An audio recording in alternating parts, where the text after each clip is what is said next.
National order, we are against unilateral positions, different political groups, but we are united in our fight. Et je voudrais maintenant venir sur notre analyse de ce qu'il est venu nous dire. Notre sentiment, sur base de son rapport oral qu'il nous a fait, est que aujourd'hui, il n'y a pas d'éléments déterminants qui permettent de justifier un recours à la guerre. Rien dans ses propos, rien dans les faits qu'il a évoqués, et il est là pour parler de faits, pas d'impressions ou de sentiments, il est pour parler de faits. Rien dans les faits ne permet de dire il y a violation par l'Irak des engagements et des demandes qui sont faites par le Conseil de sécurité. Donc, il n'y a pas d'éléments matériels et concrets qui justifient une guerre.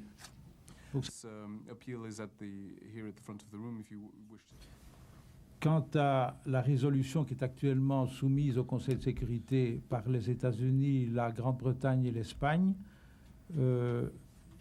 selon M. Kofi Annan, aujourd'hui, il n'y a manifestement pas de majorité pour soutenir ce texte. C'est ce qu'il nous a dit lors de la rencontre que nous avons eue avec lui. Donc, c'était notre sentiment, c'était aussi l'avis des ambassadeurs d'Allemagne et de France que nous avons rencontrés. Et évidemment, ce n'était pas l'avis de l'ambassadeur britannique qui, lui, avait l'air très optimiste. Mais il était le seul, je dois le dire. L'ambassadeur d'Espagne n'a rien dit. Il est resté prudent. Il a dit, bon, je crois que c'est un bon texte et ce n'est pas un texte qui automatiquement conduit à la guerre.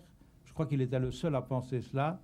Iraq, we went there to measure the burden that was du public cette nouvelle doctrine stratégique.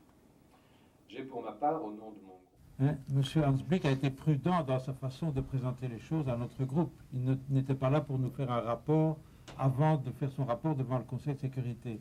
Mais j'ai dit que parmi tous les éléments factuels qu'il avait évoqués, rien ne paraissait suffisamment important et c'était l'impression qu'on avait de son discours pour entraîner une logique de guerre et stopper le travail des inspecteurs.